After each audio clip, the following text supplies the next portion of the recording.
morning. Good morning, everyone. We have a bit of a lighter crowd today. I can only assume that it's because people celebrated Mother's Day really hard last night. Happy Mother's Day to you all.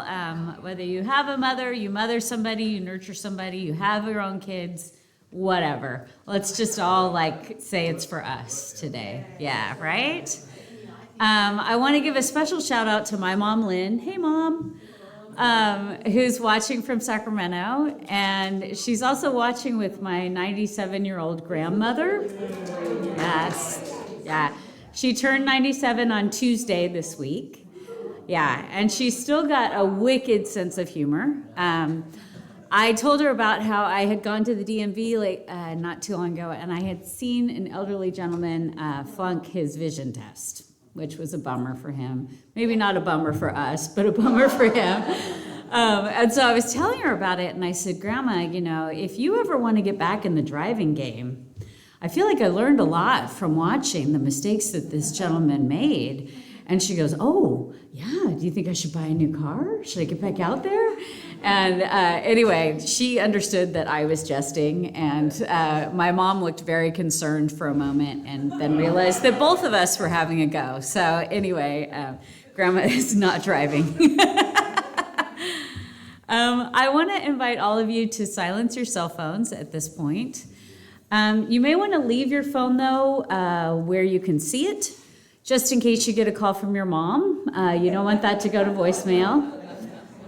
You don't want to get the voicemail that says, oh, I see. You're living your fancy tree-hugging life up there in Humboldt County, and you're too busy to answer one phone call from your precious mother. I see how it is, right? You don't want that energy today. So anyway, leave it where you can see it. And if it's her and you have to run out and take the call, I totally get it. Yeah. So I want to, again, welcome anyone else who's joining us on Zoom today. We're so glad that you are here. I want to welcome anyone who is new.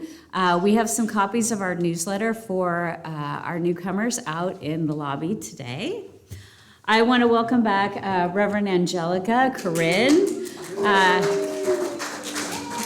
and Burl from their Journey on the High Seas. Yes? Yes. Look at the timing on that. We rehearsed it. Yes. I didn't know what for, but okay. So I hope that your journey across the Atlantic was a marvelous experience. I enjoyed your photos of you enjoying the Queen Mary in high style. We want to welcome anyone who's new, as I said. Welcome to our center, and we hope that you find the love and open arms that we have for you here. So we start each Sunday with the acknowledgement of the native lands that we are on. The Eureka Center for Spiritual Living acknowledges that the land on which we gather is the ancestral territory of the Wiyot peoples. This territory extends to the communities through most of Humboldt County, and we honor the Wiyot peoples today. Ho. Thank you. So as I mentioned, today is Mother's Day. And I don't have children of my own, so for a long time I had kind of an awkward relationship with Mother's Day. And still I had a few experiences at my old center, they used to give out these really nice pens to all the moms. And so I just laid low and took a pen. I've also had the experience where we went out to brunch and they had these really decadent chocolate-covered strawberries for the moms, and I was like, so I have lied from time to time about this to get presents. No. I know, right? Me? Yeah. But as I've gotten a little bit older and I have embraced the more untraditional sides of my personality, I've realized that there's many different ways to mother. And so I have something to share with you today. This is Frank. He's the newest of my 3 children. He is 6 months old. He weighs about 10 pounds, and he's what's known in the business as a chug, which means he's Chihuahua and Pug. Or something that you say at beer pong parties. Yeah. So anyway, I just was really drawn to him because of his furrowed brow and his concerned expression. So he is busy working on the world issues of today. We don't have to worry about it. He's got it. He's also really good at chewing up wooden objects, which doesn't make my husband, the carpenter, very happy. But anyway, we're very glad to have him. Well, happy Mother's Day. Thank you so much. Yeah, so let's go ahead and do our first song. Great. Please stand with me. Well, you don't have to stand with me, but stand together.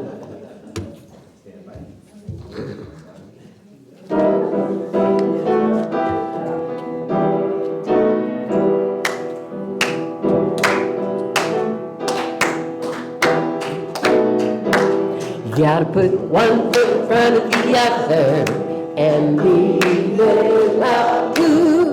One foot in front of the other and leave it out. You gotta put one foot in front of the other and lead with love. Put one foot in front of the other and lead with love. Don't give up hope. Don't give up hope. You're not alone. You're not alone. Don't you give up. Don't you give up. Keep moving on. Keep moving on. So you gotta put one foot in front of the other and lead with love. Put one foot in front of the other and lead with love. Gotta put one foot in front of the other and lead with love. Put one foot in front of the other and lead with love. Lift up your eyes. Lift up your eyes. Don't you despair. Don't you despair. Look up ahead. Look up ahead. The path is there. So you gotta put one foot in front of the other and lead with love. Put one foot in front of the other and lead with love. Gotta put one foot in front of the other and lead with love. Put one foot in front of the other and lead with love. I know you're scared. I know you're scared. Maybe I'm scared too. Maybe I'm scared too. But here I am. Right next to you. So you gotta put one foot in front of the other and lead with love. Put one foot in front of the other and lead with love. Gotta put one foot in front of the other and lead with love. Put one foot in front of the other and lead with love. Don't give up hope. Don't give up hope. You're not alone. You're not alone. Don't you give up. Don't you give up. Keep moving on. Keep moving on. And gotta put one foot in front of the other and lead with love. Put one foot in front of the other and lead with love. Gotta put one foot in front of the other and lead with love. Put one foot, here we go, Jackson. And lead with love. Well done. Hallelujah. Thank you so much, Donna.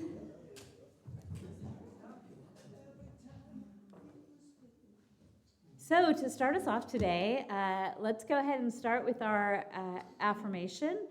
I want to have everyone turn to someone near you and say, "Happy Sunday" to you, like with a lot of, like that, right? Okay, let's do this part first. We are a welcoming community where the vibration of love lifts us, the wisdom of the ages inspires us, and the science of mind teaching empowers us.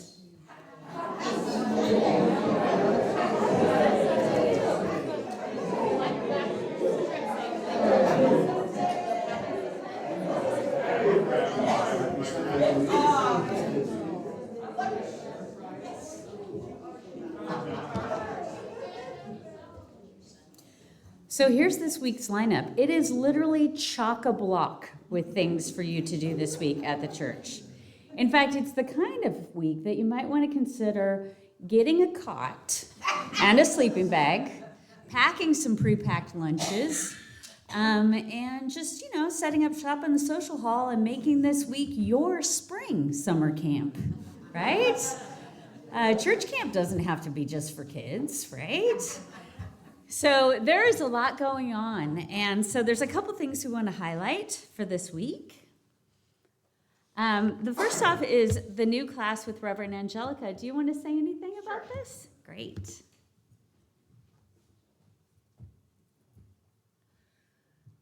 This book, this thing called You, is one of the first books that I read when I got into this teaching. It's small, it's simple, it's so packed with good stuff that as I was looking through my copy of it last night, one of the things I noticed is it was written in 1948. It's the same age I am. But I'm looking through it, and there's red underlines and green underlines and blue underlines, and it's like every time I've read it, I've gotten something new out of it. So if you've read the book already or you've done a class around it, come try it again, because you'll learn it at the level of consciousness that you are now, rather than the level of the consciousness that you were before.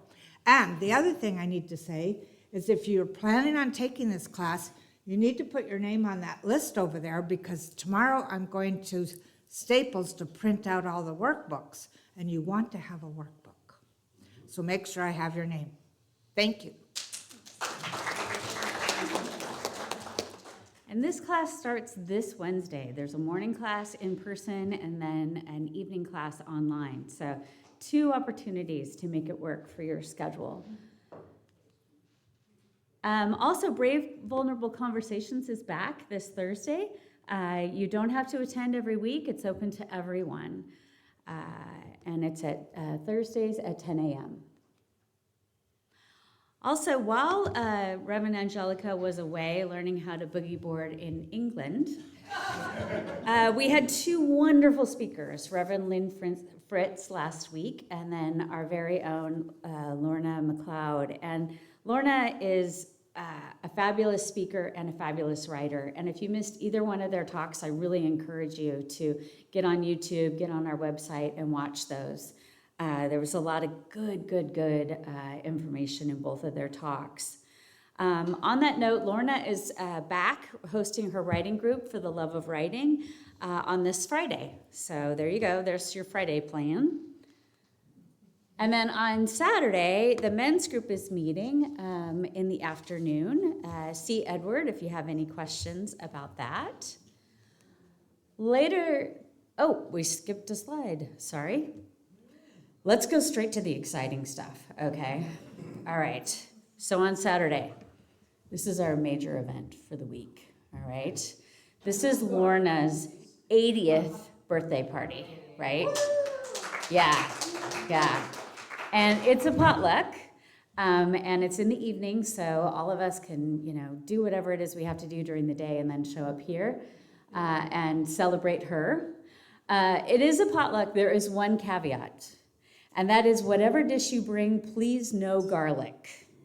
Apparently Lorna doesn't like it. And there are 4 confirmed guests who are actual vampires. So anyway, just stay away from the garlic. And then on Sunday, our social group, Better Together, is going to the museum to hear a fabulous jazz trio. And this will be really nice because it's during the day. There's not only jazz, but wine. And it's from 3 to 5 at the Graves Museum. Please note, I have been told get there 15 minutes early so you can make sure and get a chair. There's plenty of room to stand, but it's so much more pleasant to listen to music when you can sit down and then just get up and dance when you want. All right. By the way, can I? Yeah. You mentioned the word dance, which reminded me that Lorna's husband has made a really neat music set for dancing. Nice. So Reverend Angelica just reminded us that Lorna's husband has put together a really good set of music for dancing at her party on Saturday. So bring shoes to dance as well. Maybe you get to dance with a vampire. So our Twice Nice sale is coming up in June. And this is one of our major fundraisers of the year. I like to talk about it as a church rummage sale like you've never seen before, because we take over every corner, every room, every aspect of this church, and we fill it up with all this really cool stuff. And so leading up to it, please bring in the items that you no longer need in your house. It feels so good, doesn't it? It's so hard to collect the things up and make the decision you don't need it anymore, at least for me. But when I drop off the bags of stuff, I feel so much lighter. And then we are looking for volunteers. We're going to meet after church next Sunday to kind of make more plans about how to make this sale go as smoothly as possible, because we learn so much every time we do it. Yep, we do. And I want to make, Rose and I are the chair people, and I want to mention that if you're packing up stuff to bring here for the sale, you don't have to price clothing, but price the other things that you're bringing. You know, so because there is so much down there, I almost fainted. There is a lot of work to do in pricing, et cetera, sorting and all that stuff. So, and I know that Donna is in charge of the textile room, yeah, and maybe there's going to be some things that need to be taken home to be washed. So somebody who has a big washer and dryer can volunteer for that. There's all kinds of volunteer things to do. We will be. I have a list that we'll be looking at next week after the gathering. Thank you so much. What? Thank you so much. Oh. Back there. Oh. So we have practitioners here with us today. I see Scott, I see Susan, I see Edward, and Michelle is up there on the throne. So if you need to talk to somebody after the service, please seek them out. They're really kind, generous, wonderful people and can really help you get in the right frame of mind for the coming week. The annual big shindig for all of the centers for spiritual living is in Canada this year. You can talk to Reverend Angelica if you have questions. There's only a few places left. There's only a few places left. So again, I guess that gets us back to our idea of having our own summer church camp for adults. Yeah, I know, that would be cool. S'mores, an acoustic guitar, a couple of hot counselors. We could totally pull this off. Yeah. So our little pantry always needs to be fed. Thank you, everyone who continues to bring things in. It's completely empty. Is it? Okay. It's completely empty. And conversely, I was just at Winco, and they have the chicken ramen back. Yeah. They were out for a long time. We were out for a long time, but I bet there isn't chicken. The chicken is the best one. Yeah. I don't even eat chicken, and I know chicken's the best one. Yeah. All right, so here's our theme for May. What a great theme. Cultivating resilience, right? Two fantastic words combined together. So we're going to sing a song, Be Still, and then we'll go into our moment of peace with Michelle and Jackson. With Scott and Jackson. Scott and Jackson, I'm so sorry, Scott. The slide's probably wrong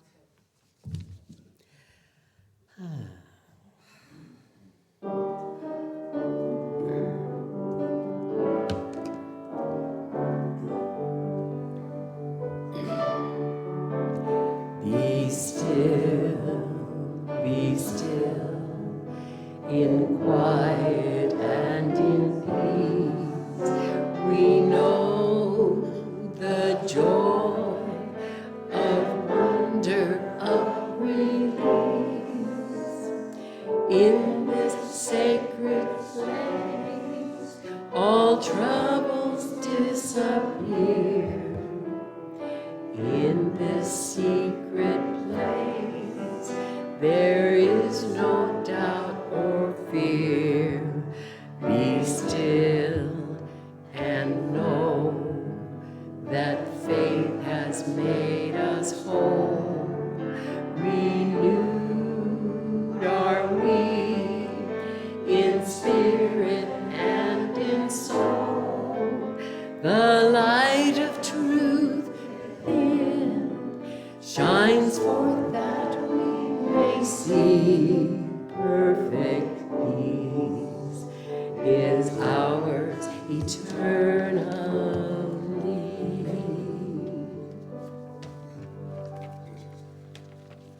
Good morning. My name's Michelle. I've changed a lot since I joined religious science. All right, so I'm here to do the moment of peace. And Angelica approached me and she said, "Can you make it short?"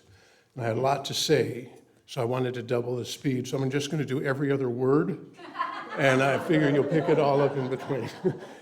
Actually, what I wanted to do is when I do the moments of peace, I like to think of something that certainly fits with our theme, which is cultivating resilience, and fits within the way the world is, and provides some inspiration, and fits within our philosophy. So there is a song that I really, really like, and both my wife and I have been singing it a lot lately by a man named David LaFranci. It's called Exit.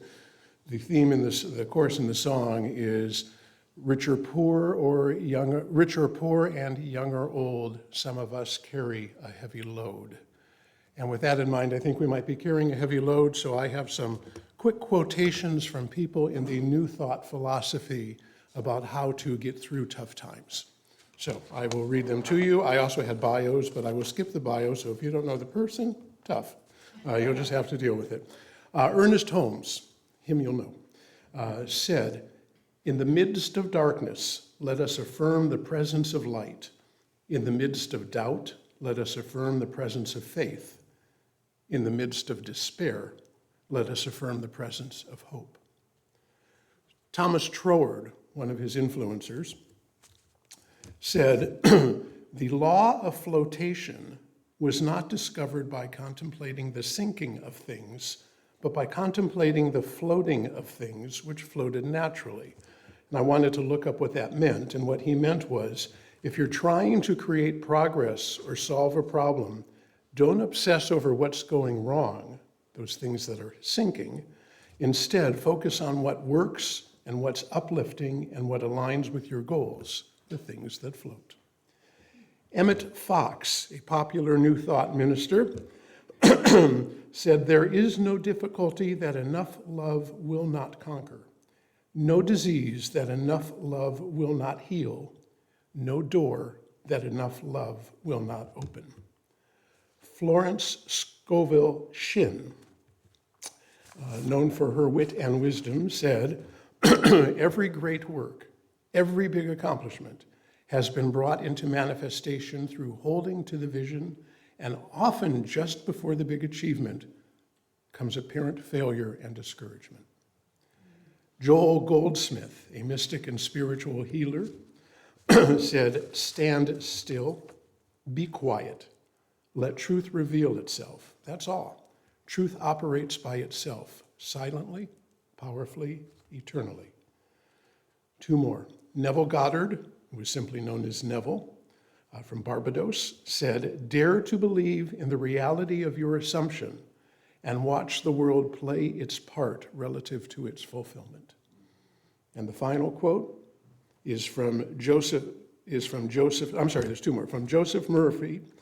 He was a minister, best known for The Power of Your Subconscious Mind, said, "Busy your mind with the concepts of harmony, health, peace, and goodwill, and wonders will happen in your life." And finally, Unity co-founder Myrtle Fillmore said, "You do not have a problem except the one that is in your own mind, and you put it there."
and I knew this was a place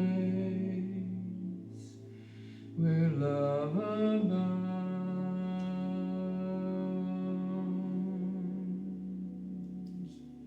For this is the temple the God of love abides here.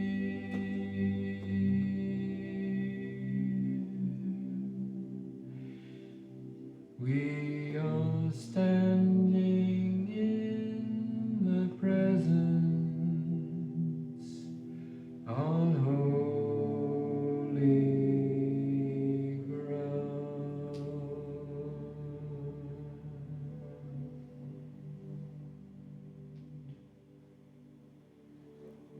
So here's what I know and I understand, that if there is only one, and there can only be one, then it must operate perfectly at all times. Whatever happens is what is supposed to happen. There are no mistakes in a perfect operating system. The only problem is how we tend to view it.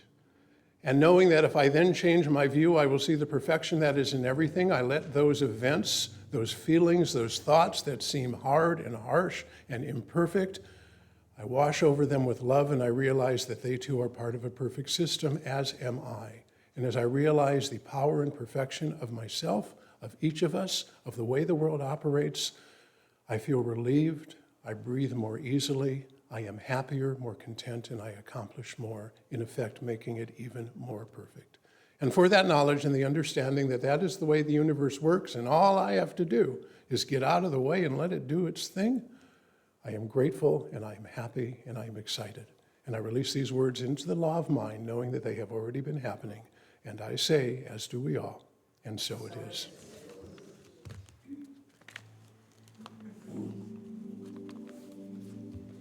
We are standing on holy ground, and I know that there are angels all around.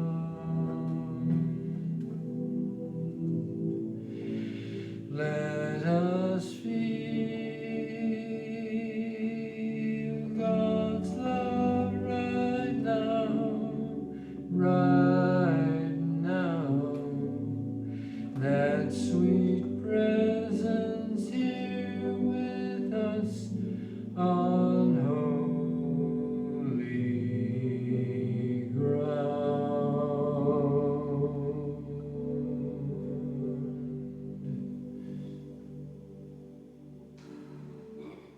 Thank you, Jackson.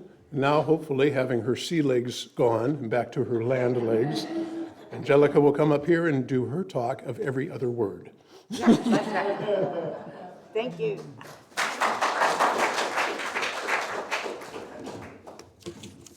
So I'm going to put all this under here.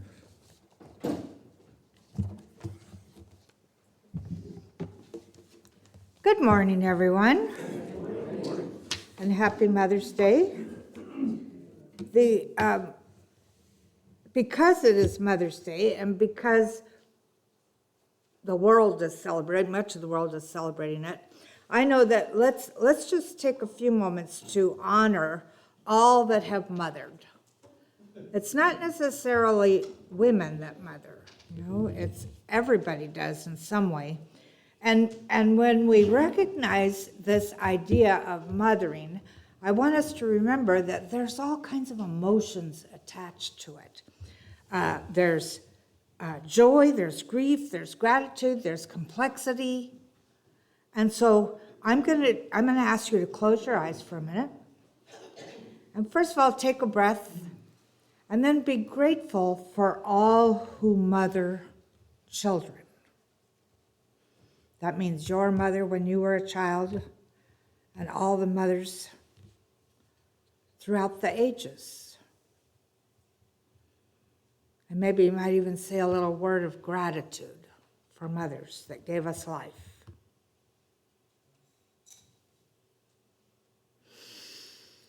And I want you to take a breath, and I know that for many of us at the age that we are, we've lost our mothers. And so let's honor that mother that might have gone on into the next dimension. And all of those who have lost their mothers, whether it be through age or illness or war or whatever.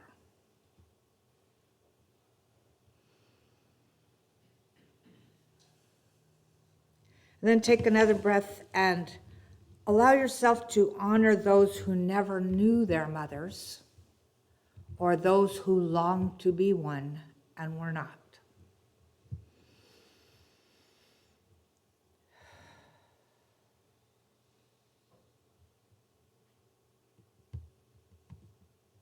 So I know with gratitude, we think of this word mother, and we let ourselves remember that everyone mothers something, and we're grateful for them on this Mother's Day, and so it is. So I know I've heard from a lot of people, well, how was your trip? And so I thought I would share a little bit of it today with you. And this is what, and blending this in with Mother's Day was quite interesting, because I realized that for 8 days, I was carried by the ocean. I mean, every time I looked out the window, there was nothing but water. A couple times, actually, though, there were clouds, and I saw, not long after we had left England, I saw albatross coming out. They seemed to like pop out of the clouds, and, you know, suddenly they're flying all around, and then they disappeared again, you know, and I finally realized, oh, they're coming in and out of this cloud. That's why they seem to be magically popping into my reality and out again. And I had to look up albatross, and they never touch land except to lay an egg. Isn't that amazing? A bird that is constantly in the air or swimming, except for egg laying time. But anyway, when I was carried across the ocean, I realized it wasn't just across the Atlantic, but into this vast mystery of the ocean. And I started thinking of the ocean as the Great Mother. I believe that our planet at one time was totally covered by water. And then, you know, out of it, the earth evolved and became mountains and valleys and everything that it is. And, you know, even today in India, there's a big split happening across the continent that is filling up with ocean water. And they believe that in 1,000 or more years, that split will have totally taken off the bottom part of India, and that will be our island. And I thought, wow, still, you know, we think of our planet as being fixed, everything on it as being fixed, it's stable. But the truth is, it's moving and growing and doing everything that it does all the time. And so that made me think even more of this idea of the Great Mother, or as I used to call it in my pagan days, it was Gaia, right? She who holds all life. She who holds all life. And so then I thought, okay, well, what is it about this ocean that is giving me these feelings of wonder and awe? You know, when you're on the ocean for 8 days, you get to look at it a lot. And you get to look at a lot of other things, too. There was a list that would come out every night of everything that was going to happen the next day, you know, and you get to go through and mark all the things. One of the things that we marked was watching a 3D film about the ocean, and it was an immersive journey into life under the sea. And at one point, it showed a fish that ate coral. And I'm thinking, oh, how awful. It's going to ruin the coral beds. And then all of a sudden, another fish came along and ate that fish. And I'm thinking, oh, how awful. And then another fish came along and ate that fish. And I'm thinking, oh, my goodness. And then that made me start thinking about how nature takes care of everything, that how nature puts things in balance, whether we think they are or not. So, my whole feelings of, isn't it awful? At first it looked like chaos. And then I realized that the ocean knows how to regulate itself and all of the life that is within it as well. It has within it a rhythm and a wisdom and an intelligence moving through it, just like everything does. And so what struck me the most was that feeling of awfulness was not about the fish. It came from me, my judgments, my interpretation, not from the fish, not from the ocean, but me. And that made me think about looking out at the world and all the things that are happening in the world, and where am I judging? How much am I judging? And those judgments are adding to the energy of the things that I don't want to have happen. And so I have to pay attention. So I want to let this divine feminine principle that I was looking at, felt like I was looking at when I was seeing the ocean, I want to let that divine feminine principle have get greater sway on what's happening and be, constantly be bringing everything back into balance. What I looked at was the ocean is wild. It doesn't conform to what we think is nice or neat, right? It simply is. It's creative, it's nourishing, it destroys, and it renews, all within the sacred harmony of life. This divine feminine principle is wild. There's that part of us that is constantly wild. And what I realized that in the ocean's depth, there is both mystery and assurance. At one point, every day at noon, I think it was, or 12:30, the captain would come on the loudspeaker and say, we've gone so many miles, we're traveling at so many knots. The ocean is so deep underneath us. And at one point, we're traveling over this mountain range, a mountain range. I never thought about a mountain range under the ocean. And that it was, like 2 or 3 miles down from the top of the mountains down to the bottom of the sea, and we're above that as well, and it was like really amazing. So one of the other things I started to realize is that there's that depth of mystery and assurance in the ocean, and if I'm looking at it as the divine feminine, that I know that it teaches not by rigidity, but by motion. Not only by motion, but also emotion. It's this ebb and flow, this tide and transformation. The second thing I thought about, that I contemplated about this ocean, was that the ocean holds life without any judgment whatsoever. I figure, Mother Earth is carrying us through the universe. It's on a spiral journey through our galaxy, and our galaxy is a big spiral journey, and it's not a spiral like a circle like this. It's a spiral that it's moving, right? A spiral.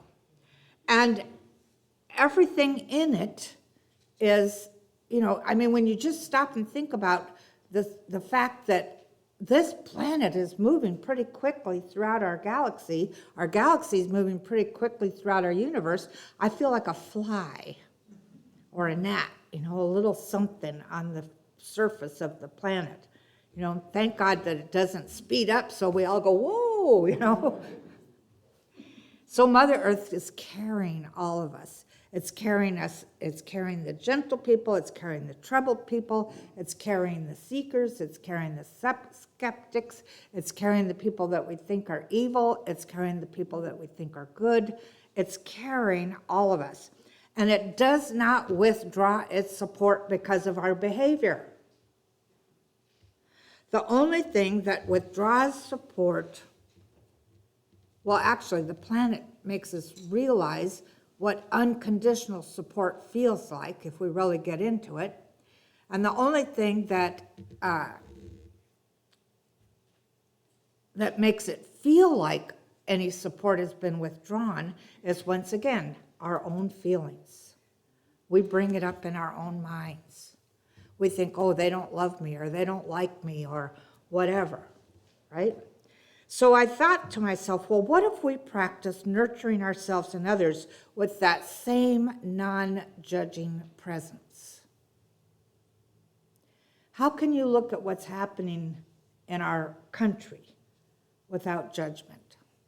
I haven't found it yet, but I'm working on it, because I know, energy-wise, that everything I judge, everything that I'm angry about, everything that, makes me want to stomp my foot and yell at the TV or whatever, is adding to that energy that I don't want to feel. I want to keep spreading love. And this makes me think about if I let go of all of that and remind myself constantly, move back into love, then that brings about a greater capacity to be resilient. Whose ever telephone that is, that's a neat ringtone. I'd like to have that one. So the other thing I realized was that the ocean and the planet is renewing itself continually. So this is something else that we get to do. So what I did my meditations in the morning, I saw that every morning the ocean met the sun again. Every day the winds, the ancient winds, they're not new. Nothing here is new. These ancient winds rebreathed themselves across the waves. Every night the ocean greeted the moon and the stars. And what I realize is that I'm looking at this as the Great Mother. What I'm seeing and learning is that no ending is final. It's simply transformation. So all the stuff that's happening in our country and other countries around the world, because what's happening in our country is affecting a lot of others, is actually an act of transformation. And I know that all of us have probably had the experience where everything looks like crap just before it gets better. Have you ever had that feeling? I know I have. So the fourth thing I thought about as far as this ocean, when I was meditating on the ocean, was if I'm looking at this as the Great Mother, if I'm looking at this fluid energy that's constantly moving, etc., then I begin to realize that love strengthens. All those animals, even the ones that are eating the other ones, they're getting strengthened by this atmosphere that they live in. And we can allow that as well. If we believe that we live in an ocean of love, for instance, then we will begin to see love happening all over the place. If I believe that I live in an ocean of disarray, of upheaval, etc., then that's what I get to experience. It all comes back to, what do I believe? What do I feel? So one of my favorite phrases in the textbook, The Science Mind, is, love points the way and law makes the way possible. So love is often seen as the masculine, the directive, or the impulse. And it's complemented by the law. And the law is the feminine matrix that bursts form. So without the law, love remains unexpressed. So Holmes himself did not use any divine feminine language in his writing.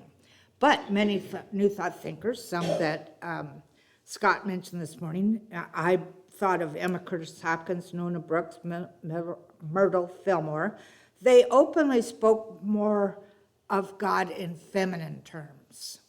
God wasn't this old man up there in the sky. It was this feminine energy that enveloped us all in love.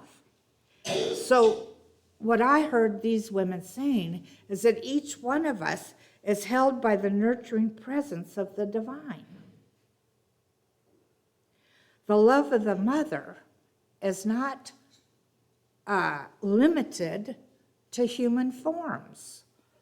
It's a vibration of spirit itself. And so as I look at things being energetic, being vibrations, being things that I want to emanate, what I see is that what I'm receiving is the energy that's comforting, that's empowering, and it's renewing constantly. And we're invited to both receive and embody that love. And as we receive it and we embody it, then we become it and we share it out everywhere. So what I got is that love is a spiritual principle that strengthens. It doesn't soften, it strengthens. And somebody said this, but I don't know who it was, so I can't tell you. But to nurture is to pour love into the world, often without applause, often through tears. And that act of ongoing love is one of the greatest expressions of spiritual resilience. We're talking about cultivating resilience this month. And what we're talking about is cultivating spiritual resilience.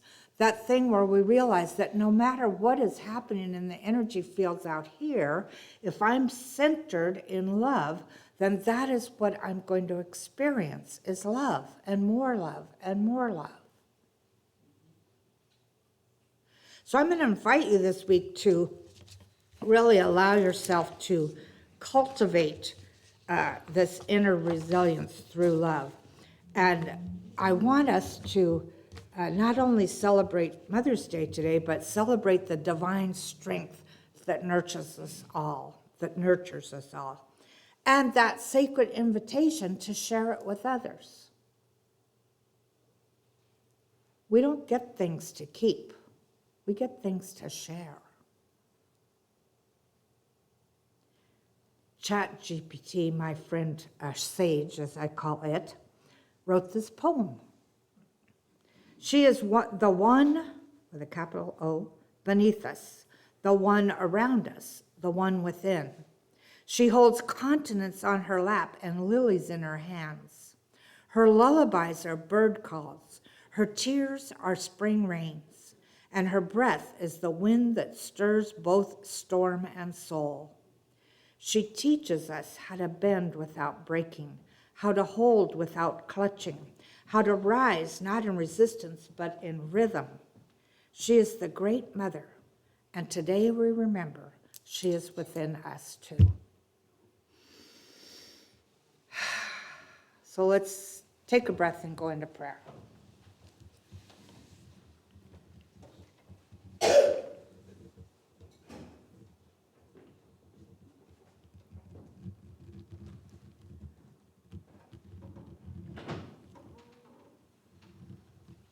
So this is what I know.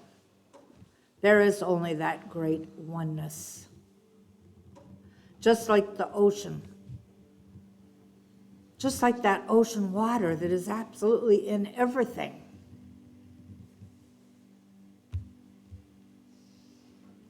The great oneness. Today we choose to call that great oneness love. And we allow ourselves to meditate on the idea of love and realize that it's something much more powerful than we ever thought before. Love heals. And so we allow ourselves to embody this idea of healing love. We contemplate a world that's full of kindness and compassion and love. We allow ourselves to know that who we are is made of the energy of love. And so we celebrate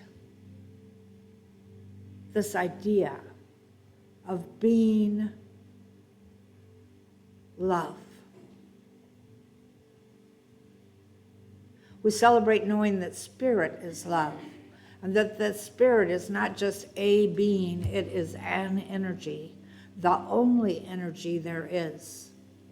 And it's the source and substance of absolutely everything that there is. It makes up both animate and inanimate objects. It's all made of love. So I know from this day forth, we allow ourselves to remember that everything is love. And we let ourselves receive it joyfully and gratefully, and we let ourselves give it out joyfully and gratefully. We are the divine in form. And our job is to be love. To be loved, to be loving, to be the epitome of all that is good. And so I celebrate each one of us because I know that we have the power to change everything around us through this idea of love, recognizing everything as love. And so I celebrate all of us. I celebrate knowing the truth of our being. We are spirit in form, the one great energy in form. We could call it the great mother, the great father, the great force, whatever we want to call it. There's only the one. And I give thanks for this. I give thanks for us rising up in consciousness, knowing this higher truth and remembering it always. And so it is.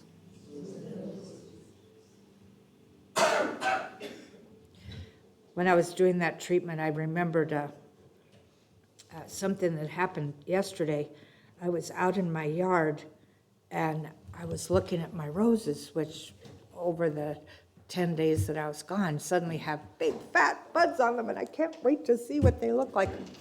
And so I go out there and I sit for a bit, and this bee, a really big bee, decides to just bzz, bzz, bzz, bzz, bzz, bzz, bzz, bzz, bzz, bzz, all around me. And I'm going like this, get away from me, get away from me.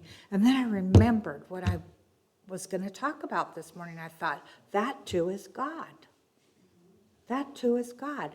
And so I just let myself sit there and listen to the vibration of the buzz and recognize that sooner or later that creature was going to go to one of the plants in the yard and have some pollen or something to eat. And so I just blessed it, and I just allowed myself to love it. And I think it buzzed around me 2 more times and then flew away. And I thought, wow, love works really good. So our special music this morning is with Anna Hamilton, so let's give her a hand. And Jackson, I want to tell you, I know I've told you this before, but when you play music behind the treatment, it just is so wonderful. It makes me feel really good. And that's it. So thank you very much. Okay. Well, let's see. We're moving forth. What's our June or our May? Cultivating resilience. Resilience. All right. So here's a little song from my peace movement days, and it may inspire you and to stand up, or you may just be tired of sitting. Whatever. You can use it as an excuse to shrug your shoulders. And I think you'll get it after a while, because the first time I sing it, that's what it is. You can join me in my freedom song. Be one of the millions making freedom strong. You just stand up and be counted, and you can take your place as one of the millions against the armaments race. And you can stand and be counted. You can sing and give your hand. You gotta work hard for peace throughout this land. You gotta stand and be counted. You gotta sing and give your hand. You gotta work hard for peace throughout this land. You can stand up and take your place in line. We've been waiting for you all of this time. You can join the chorus. Oh, there's no need to be shy. Many hands make light work, so why don't you take mine and we can stand and be counted. We can sing and give our hands. You gotta work hard for peace throughout this land. You gotta stand and be counted. You gotta sing and give your hand. You gotta work hard for peace throughout this land. Oh, so many jobs are waiting. Oh, there's so much to be done. Stopping nuclear power, bringing out the sun, turning swords to plowshares. It's peace conversion time. Many hands make light work, so why don't you take mine and you can stand and be counted. You gotta sing and give your hand. You gotta work hard for peace throughout this land. Alright, you gotta stand. You gotta sing. Alright, work hard for peace throughout this land.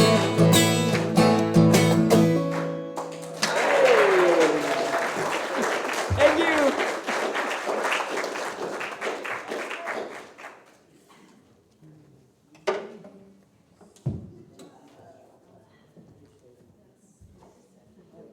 Take it away, Bob. Thanks so much, Anna. That was great.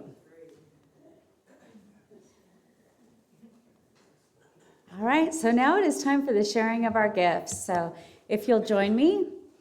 I gratefully give from the fullness of my abundance, knowing my gift blesses the center, all in it and beyond. And so it is.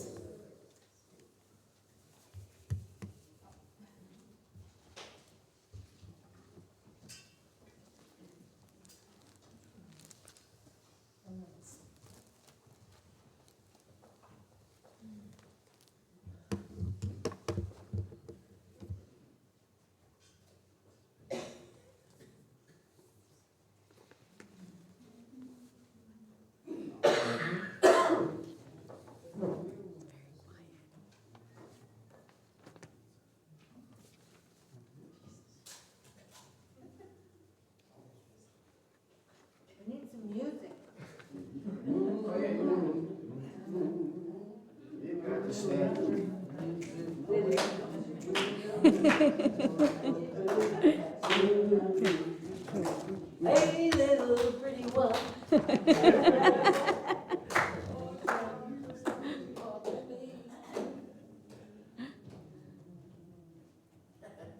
Silence is golden.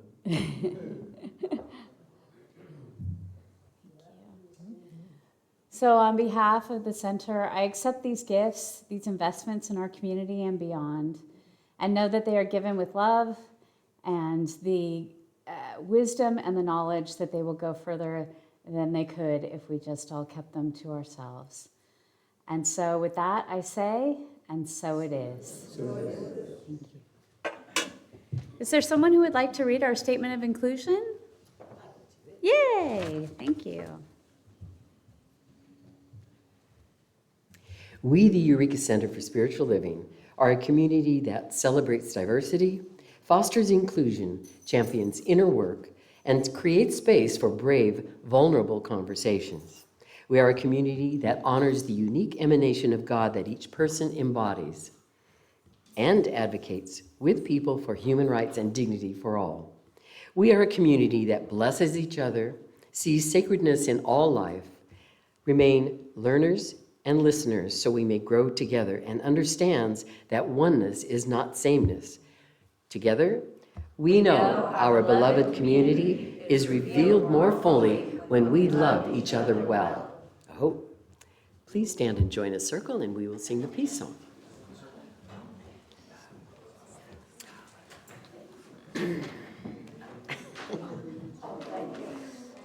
Thank you. Okay, here we go.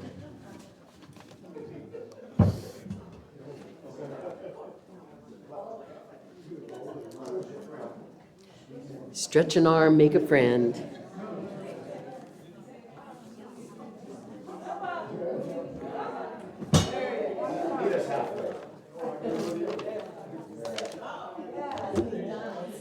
Oh, looking good, shall we?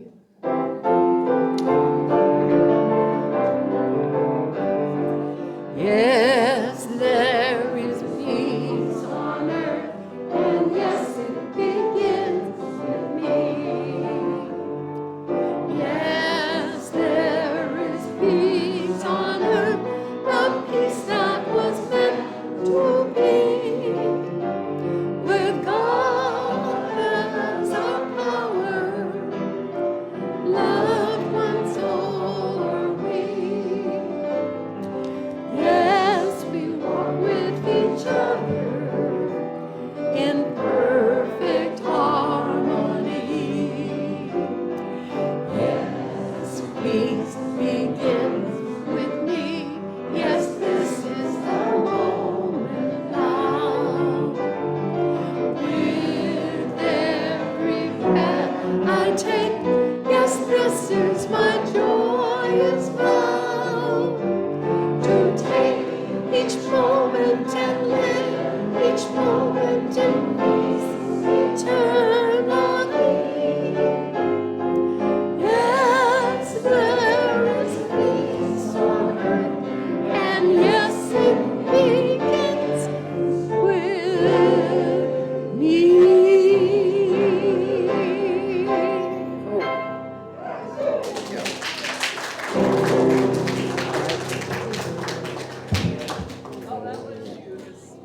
Singing behind me. What? I heard your little voice. Anyway, that's cool. Good morning. How Good are you? morning. Good. Thank you. We're going to brunch. All of us moms in the family, we're all going to brunch.